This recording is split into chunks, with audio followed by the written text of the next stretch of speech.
está creando eso que se llama nuevo orden mundial, aunque fuera de las teorías conspirativas es muy sencillo definirlo. El nuevo orden mundial no es otra cosa que la implantación de un poder supranacional, basándose precisamente en esas organizaciones supranacionales que están creadas desde el fin de la Segunda Guerra Mundial, en concreto a raíz de los pactos de Bretton Woods, año 44.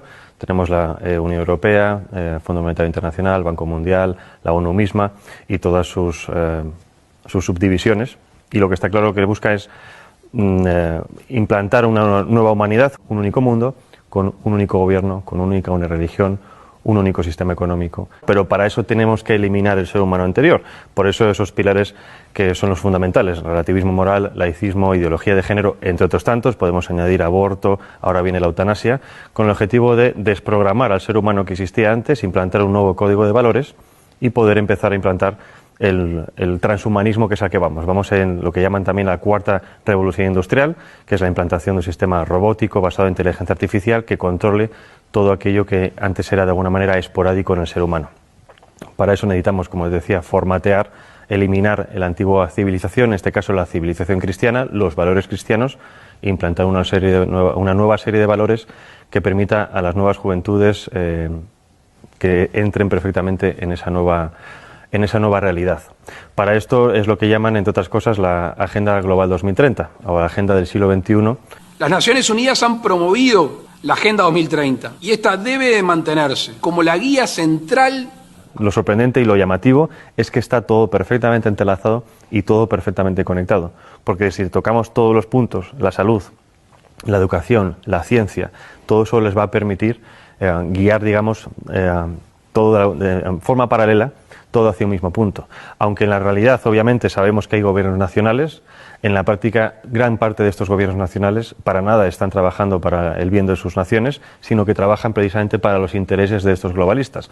Lo hemos visto con el gobierno de Sánchez, lo estamos viendo en otros países, por ejemplo, también en Iberoamérica. El mundo al que vamos es fruto de una ingeniería social perfectamente planificada y perfectamente implantada.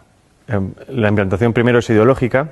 La ideología sirve primero para desestabilizar una nación. Si nos atendemos, por ejemplo, a Yuri Bezmenov, el antiguo agente del KGB que emigró a Estados Unidos y que contó precisamente esos procesos por los cuales se puede desestabilizar una nación, que es desestabilización, desmoralización, crisis y normalización, estamos viviendo perfectamente esas etapas. Hemos tenido una desestabilización, ahora estamos en la fase de desmoralización, que es volver a las naciones contra sí mismas, la endofobia, el odio a nuestra cultura cristiana, el odio a la misma biología, la misma realidad biológica hombre y mujer, para hacer que la población esté completamente confundida y que sea mucho más fácil guiarlas a un nuevo punto. Es la mentalidad de rebaño.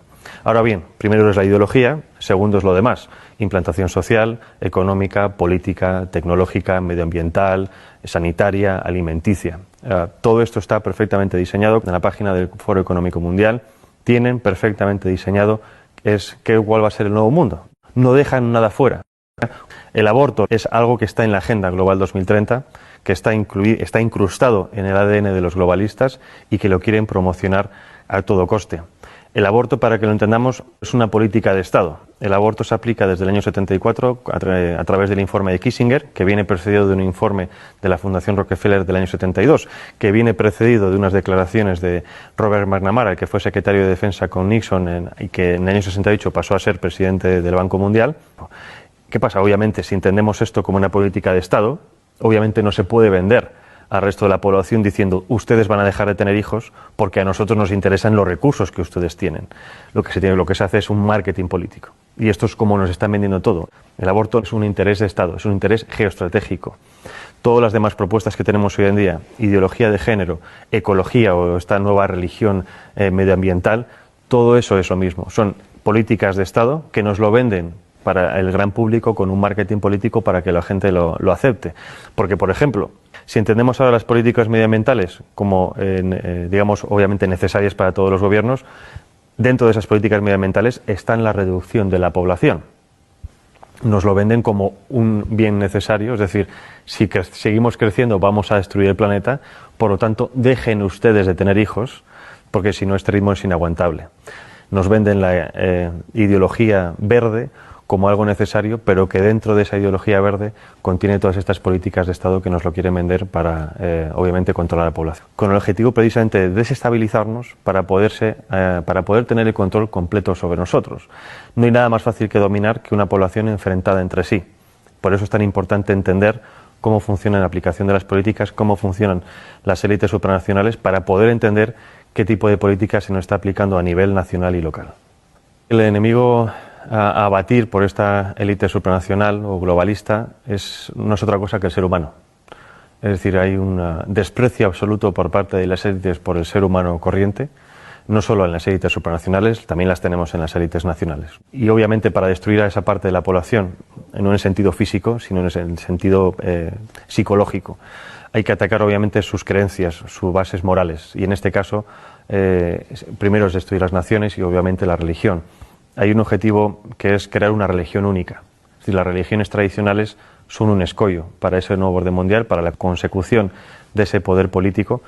Si eliminamos la religión, estamos eliminando obviamente una vía de escape muy humana que de alguna manera evita que llegues al control mental de las personas. Podremos controlarlas físicamente, pero la religión permite que esas personas se puedan evadir a otro plano y obviamente también contienen unos códigos ético-morales muy firmes que están completamente enfrentados ante los códigos morales que nos quieren implantar. En este caso, la religión católica o la Iglesia católica es el enemigo a batir desde hace siglos. Ya no solo hablo de la masonería, sino de muchísimas personas. Es decir, es necesario hacer caer esa civilización cristiana para poder implantar una nueva civilización. El objetivo en general cuando hablo de la humanidad es el control absoluto de la población, pero no solo hablo de control, digamos, policial, sino control de lo que se consume, de lo que se piensa, de lo que se educa, de lo que se ve.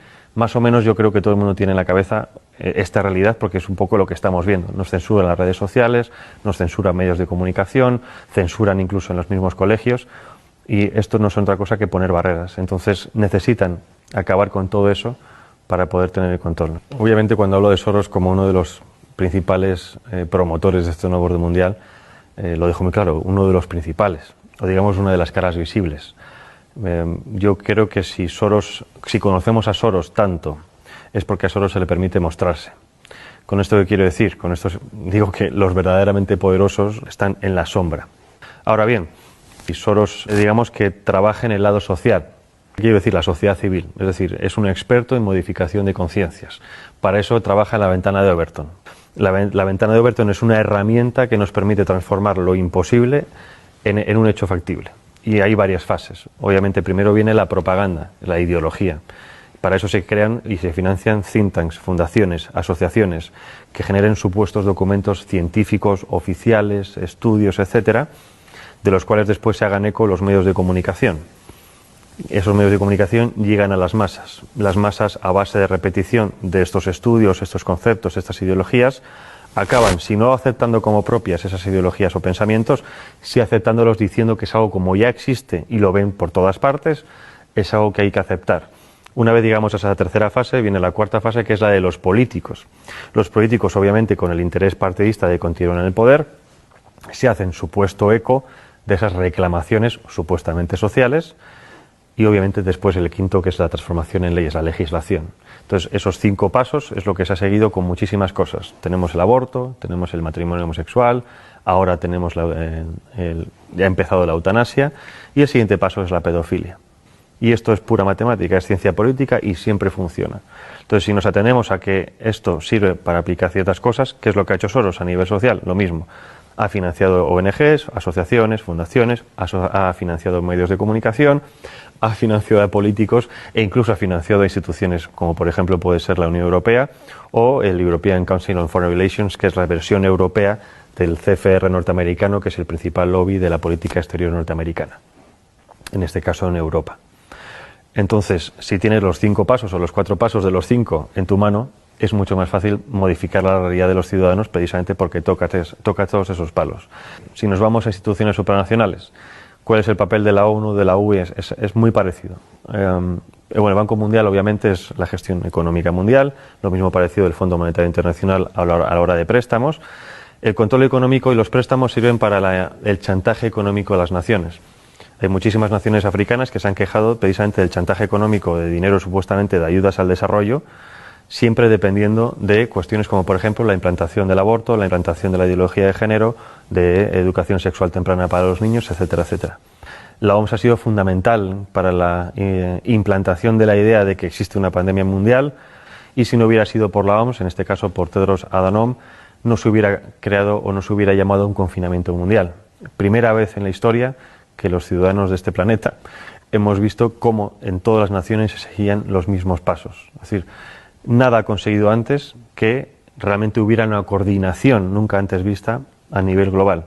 Coordinación que, aunque a nosotros nos parezca mucha, en general ha sido como muy sospechoso, por así decirlo, no sigue siendo suficiente para esta élite. Según ellos, los retos que nos plantean las pandemias del futuro, eso supera por muchísimo la capacidad gestora de los estados independientes entre sí. Es decir, que como no hemos sabido gestionar el coronavirus, es necesario que cedamos más nuestra soberanía a estos entes supranacionales, que ellos saben sí realmente lo que nosotros tenemos que hacer. Llevarnos a ese buen camino, a guiarnos como si fueran un dios, porque nosotros como ciudadanos comunes somos demasiado estúpidos para valernos por nosotros mismos. Las redes sociales han sido siempre una herramienta fundamental en el tema de la comunicación, pero como todo avance tecnológico tiene siempre su cara y su cruz. Como todo avance tecnológico nos lo venden que es bueno para poder hablar con nuestros familiares, que están en contacto con gente de todo el mundo, pero el problema, el contrapeso es el control absoluto, ¿no? Ya no solo el control de lo que hacemos, sino incluso de nuestros pensamientos, porque muchas veces decimos cosas en redes sociales que quizás fuera de un ámbito demasiado privado, ¿no? Y eso es precisamente a donde van ahora con el tema de la censura.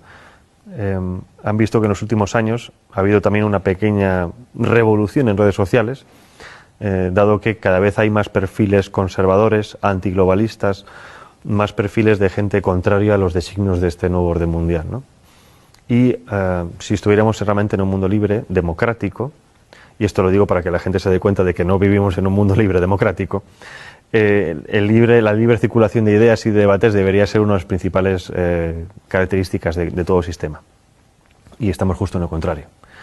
Y no justo en lo contrario porque de facto no se puede hablar, porque antes sí se podía hablar de muchas cosas. El problema es que los que son realmente poderosos, los que controlan las cosas, se han dado cuenta de que si dejamos que libremente ciertas ideas circulen, no las suyas, en cuanto a debate, esas ideas ganan o se han demostrado que tienen más peso que otras. Es decir, por ejemplo, con el tema del aborto, ya no hay argumentos científicos médicos, ahora son argumentos puramente sentimentales, ¿no? El derecho de la mujer a elegir sobre su propio cuerpo, porque por eso saben que los argumentos médicos no pueden vencerlos.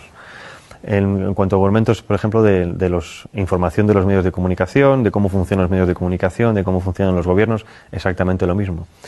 Se censura completamente aquel que intenta hacer una crítica constructiva o negativa de lo que sea, pero hacer una crítica para avisar de qué está ocurriendo. No existe ese debate de ideas en los medios de comunicación, pero precisamente porque tienen miedo a lo que pueda ocurrir. Porque cuando ha ocurrido que algunas personas han ido a ciertos debates a exponer ciertas ideas, la gente se da cuenta de que hay otra línea de pensar diferente a la que tenían en mente. Y por lo tanto hay otra forma de racionar las cosas.